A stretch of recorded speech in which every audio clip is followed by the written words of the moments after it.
taking action for you this morning on TV 20 Detroit starts right now. Welcome to another edition of Pulsebeat with Greg Dunmore. Now, I'm always excited when we do this show, and with good reason. I'm sitting in the beautiful Fox Theater, and we're celebrating it by way of Push. They had the most exciting honor given to those individuals who are stellar in this community, such names as Judge Greg Mathis, Big Sean, and Bishop Drew Sheard, plus others. So stay tuned as we honor the Push celebration that took place at the Fox Theater in beautiful downtown Detroit. What's happening in entertainment? From Tinseltown to the Big Apple, this is your weekly entertainment magazine with Greg Dunmore of PulseBeat.tv. Pulse of a new generation, PulseBeat.tv. You know, I don't know who said it, but sports has a way of uniting us all. No matter who we are, black or white, no matter what religion, sport has a way of bringing us all together. Just as Dr. King had a way to bring us all together as one. This is a solemn occasion, but it's also a great time of celebration. Tonight, we honor 7 individuals who, in their own unique way, have embodied Dr. King's commitment to social justice while also personifying the words he shared in the 1963 letter he wrote from Birmingham jail, in which he said, quote, "All men are caught in an inescapable network of mutuality, tied in a single garment of destiny. Whatever affects one directly affects all indirectly." Tonight, the honorees are symbols of that simple yet powerful philosophy. Their work acknowledges the ties that bind us all. In words and deeds, they each have improved the lives of everyone in our community, as they have selflessly devoted their lives to strengthening mankind. Their courage and their example should be acknowledged and celebrated, and that is why we are here tonight. It is never easy, but we continue to strive for justice, equity, and a better future for all of us. At Access, that has always been our guiding principle, and while we are very proud of our accomplishments, we know that there is so much more to be done. Dr. MLK, he got up. He gave the ultimate sacrifice. Reverend Jesse Jackson, Rainbow Push Coalition, who's with Dr. King throughout those years, and so many other civil rights freedom fighters, they continued the mission. And so I want to give it up for Reverend Jesse Jackson. Let's give it up for him. And this is my last MLK moment with you this year as your U.S. Senator, but I'm going to be back next year because I'm not going anywhere. I'm going to stay in the fight. You know, this is a moment in our history of incredible challenge. We know that. But it's also a moment of incredible opportunity. Dr. Martin Luther King Jr. would want us to focus on the opportunity and our responsibility to find ways that we, each of us, can make a difference. That's what he would continually be challenging us to do tonight. I'm not old, I'm seasoned. I was a child, like many here, but I got to meet Dr. King once. The nuns took me. And I also remember that room. And the nuns told me where an exit was. And they told me if it got bad, to head to that door right away. And I still remember the hate that I felt in that room, the love of the nuns, and yet some of the hate and the tension as well. I want to first thank Jonathan Jackson, who's here for his father, who is my brother, for Rainbow Push, and to Frederick Higgs and John Graves for bringing us together today. But the reason that I want to say to you that I think it's important, because we've made a lot of progress, but I fear that progress is stopping. I fear they're trying to take us back. They don't want us to vote. They take an affirmative action. I could go through the litany of things that is happening every single day, and we cannot be quiet.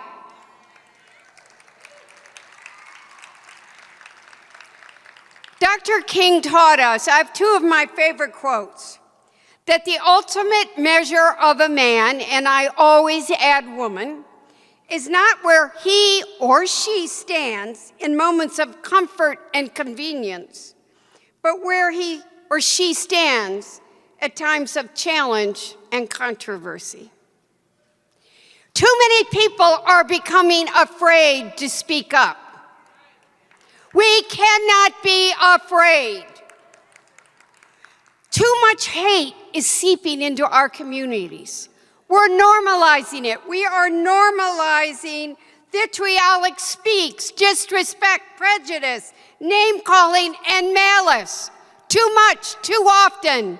And it is simply not okay. I had the opportunity at our Lansing event this morning to meet Ruby Bridges, who came in for our big Lansing MLK event after living that experience of being a 6-year-old escorted by armed guards and to be the first elementary school student to integrate schools in the South. Escorted into school by 4 federal marshals. Years later, Charles Burks, one of the marshals in attendance, recalled that Ruby showed a lot of courage. She never cried. She didn't whimper. She just marched along like a little soldier, and we're all so very proud of her. White parents quickly began pulling their children out of classrooms, obliging Barbara Henry, a teacher from Boston, Massachusetts, to teach Bridges for an entire year on a one-on-one basis. A day later, Methodist minister Lloyd Anderson Foreman was the first white parent to escort his 5-year-old daughter past the angry mob, until one by one, white students returned to France Elementary to resume their studies. When I asked her, were your parents activists? Were they big, sort of like NAACP people? How did it come to be that you were the first child to do this? She said, no. My parents weren't activists at all. They were sharecroppers. School was a luxury. But the NAACP knocked on our door and said, would you be willing to do this? And my mother didn't do it because she wanted to make a statement. She did it because they said if she goes to this school, she might go to college. And that very basic human emotion of wanting better for your child was so profound in her that, and she embodied the dream of her parents. And it was just amazing to realize that this was not an activist, but the smart, intelligent strategy that found this family and connected them and gave them what they needed. She said her mother came with her that day and escorted her in, along with these armed guards, but her father couldn't go because he had just gotten back from serving in the military in Korea. And he thought that if someone yelled at his child or threatened his child or threw something at his child, that he would get violent. And he didn't want to do that, to overreact. And I just thought of the idea of someone coming home from serving their country and having to watch their child escorted in by the same military you are a part of. And I just wanted to take the moment to recognize that progress has been positive, but man, to hear her speak, it is so far from finished. And she has been a leader and an inspiration, I think, for a ton of young people. Back in 1954, the Supreme Court declared the racial segregation of public schools unconstitutional. More than a year later, some African-American parents in New Orleans sued the school board for failure to comply with the court's ruling. Finally, after almost 5 years of legal wrangling, a federal order was issued, demanding the gradual desegregation of New Orleans schools, beginning with the first grade. So, in November 1960, Ruby was one of only 4 black students starting first grade at the previously all-white schools. Ruby attended William Frantz Elementary. The other three went to another school. Federal marshals escorted Ruby past a rioting white mob into the building. All of the teachers except one refused to teach while a black child was enrolled. And within that first week of classes, nearly all of the white students in the schools had withdrawn. In Ruby's class, she and the teacher were the only two, and it stayed that way for the rest of the school year. Despite the continued threats and retaliation against her family, Ruby remained at Frantz Elementary, and in 1961, she advanced to the 2nd grade. I come to say to you this afternoon, however difficult the moment, yes, sir, however frustrating the hour, it will not be long, because truth crushed earth will rise again. Yes, sir. How long? Not long. Yes, sir. Because no lie can live forever. Yes, sir. How long? Not long. How long? Because you shall reap what you sow. Yes, sir. How long? Not long. How long? Truth forever on the scaffold, wrong forever on the throne. Yes, yet that scaffold sways the future. Yes. Behind the dim unknown standeth God within the shadow, keeping watch above his own. How long? Not long. Because the arc of the moral universe is long, but it bends towards justice. Yes, how long? Not long. Not long. Because mine eyes have seen the glory of the coming of the Lord. Pulse Beat. What happened to your business idea you've been dreaming about? Build Institute offers business and project planning classes for aspiring and established entrepreneurs. We'll help you launch and test your concept, provide access to capital funding, and provide one-on-one coaching and mentoring. So don't just dream about starting your business, build it with Build Institute. Classes begin February 1st. To register and for more information, visit us at www.buildinstitute.org. Pulse Beat. Doing the good work, Mildred Gaddis. Let us know why this day is a day like none other, celebrating the life of Dr. Martin Luther King Jr.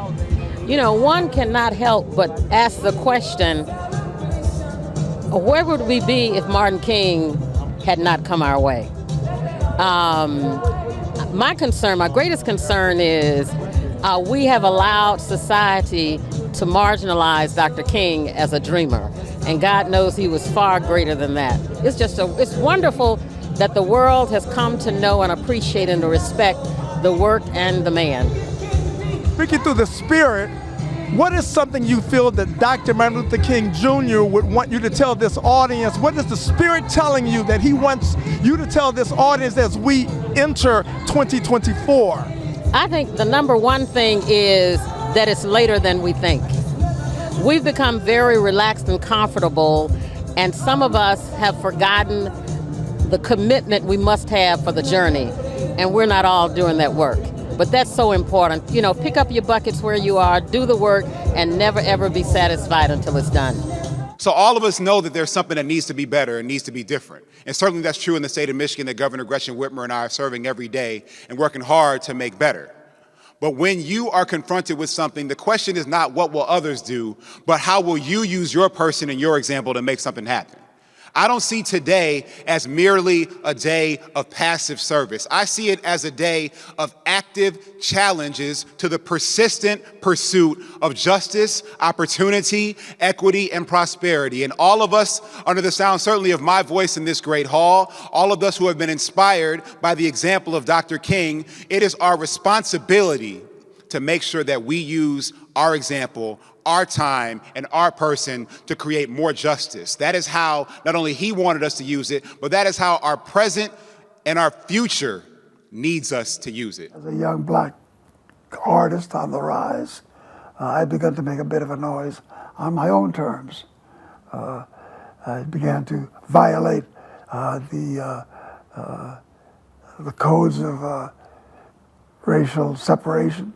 I understood the evils of racism and rebelled for my youth. He was 24, I was 26, and I listened to him, and I was just absolutely struck with the the way in which he presented his case to the black religious community, condemning them for being not more engaged in the social destiny of black people. My father, born in Harlem and raised on the island of Jamaica, came from poverty. His mother, a domestic worker, told him never go throughout a day without doing something to eradicate justice. He passed me that torch and a deeper understanding of elevating those who are marginalized and to lean into listening, to walk with those who stand up for justice. Such an important commemorative moment, but one that we should not just commemorate, one that we need to live and become in our lifestyle, the teachings of Dr. King, the legacy that he's left, and also that of my father, who was such a deep supporter of Dr. King and someone who helped many, many young people understand the importance of carrying that legacy forward to create the beloved community and live a life of nonviolence. And you did something that was so remarkable when you accepted the award in honor of your father. You honored the ancestors, and it was from African ideology that when you honor the ancestors, special blessings are bestowed. So you honored the indigenous people that were here, and I have never heard that done before. Please say their names again so we can honor them in the spirit of your dad and Dr. Martin Luther King. I would like to acknowledge the ancestors and the occupied Ojibwe, Ottawa, and Potawatomi land that we are currently on. I think everyone should learn who the indigenous people are, where they live. There are indigenous people of the state. There are also indigenous people of different counties. But we need to honor the land that we walk on. This is unceded territory. There are treaties that have never been honored for our indigenous brothers and sisters. And as African Americans, we need to uplift a deeper understanding of those treaties and that understanding of that brotherhood and sisterhood. And could you also say there is something very special about your father and Sidney Poitier, that President Barack Obama would not have been here if it was not for what your father and some very important guys did for his dad. Tom Mboya, along with Jackie Robinson and myself, a wonderful woman by the name of Cora Weiss, brought young Kenyan students to America. Our first airlift was 81 students. And among our many students who benefited from this program, Barack Obama Sr. was one of them. We placed them in universities all over America, paid for their tuition, and worked tenaciously with Tom Mboya for Kenya's future development. It's very, very important that we find a way to build a better America, build a better world by coming together in conversation and deeper understanding and not in hatred and division.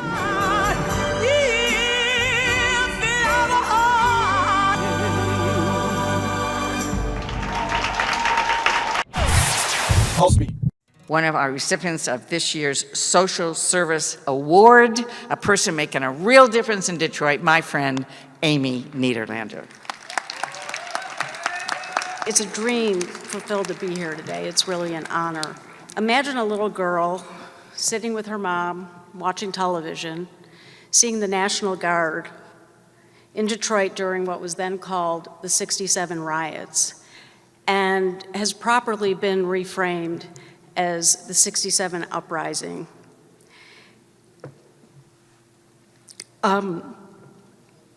This little girl used to dream, if us kids could just get in a room together with a ping pong table, we could figure out together how to bypass the chaos and build our lives to be the way that they should be. This little girl and her family knew that everyone is the same and deserves peacefulness and opportunity.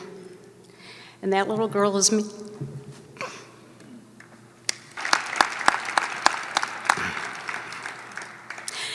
This is also unexpected, so excuse me. So, who am I and why am I up here? When they reached out to me, I was like, whoa. And I think part of it's because I had a dream where young people, who we refer to as emerging adults, had a seat at the table in decisions made now for their future. that they were involved in building their future. And it's been brought to life here in Detroit through our program, Life Leaders. As Martin Luther King said, quote, "You must never stop dreaming, face reality, yes, but don't stop with the way things are. Dream of things as they ought to be." Our next honoree served humanity for well over 50 years, most notably as the pastor of Hartford Memorial Baptist Church here in Detroit. He was an assistant at Morehouse during the 1 year that Martin Luther King Jr. taught, and he was his teaching assistant. Well, I'd like to be remembered as not a great man, but a humble servant of God who did some things well sometimes. And I think so there's something here, but I can't tell you what it is. And if it's worth knowing, there'll be somewhere you can read about it and draw your own conclusions. I was taught early on by Grace Lee Boggs as a young organizer that transformative change doesn't come from the White House, nor does it come from Congress. Think about it. The President of the United States didn't wake up one day and say, wow, Civil Rights Act, I should sign that. We boycotted. We marched. Dr. King got arrested 20 times. We demanded that change. When you think about organizing labor unions in our country, these men and women put their lives on the line, y'all. All you have to do is go down to UAW Local 600 in my district and you can see the photos. Literally, fire departments hosing them down because they said they want human dignity in the workplace. I want to remind you of that because Dr. King, now that we have this national holiday because of our previous Congress member, John Conyers, this is because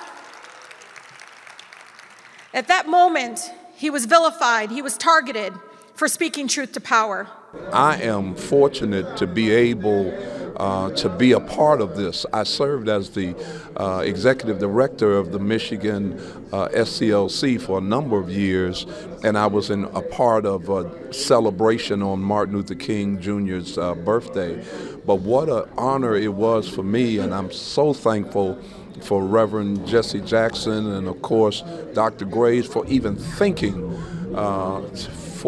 to give me an award. I'm thankful because God has allowed me the opportunity to be in the position where I am today. An award by Rainbow Push on Dr. King's holiday. Wow. And just something about this man that you've known forever, and as he's holding an award that is part of your heart and soul as well, what makes him so outstanding? Just a sentence. His love of black people and his love of humanity. He has not wavered on that. Anyone who has known him has known that this man has not wavered. And now it's your turn. What makes this gentleman so outstanding in our community and beyond? He's one of the few corporate leaders that we've ever had that was fearlessly fought for our people. And he has been able to win over a coalition of corporate leaders to come to our side. That's what makes him special, and that's what makes him legendary here in Detroit, and indeed Montgomery and Chicago and around the country. Detroit has been at the bedrock of so much of black activism, the resources that came out of Detroit to fuel and fund Reverend Martin Luther King, the resources that came out to being part of so much of civil rights. Mrs. Aretha Franklin did a marvelous job touching so many people, and so many people in the black business community have been so resourced, and they've shared that extensively nationwide.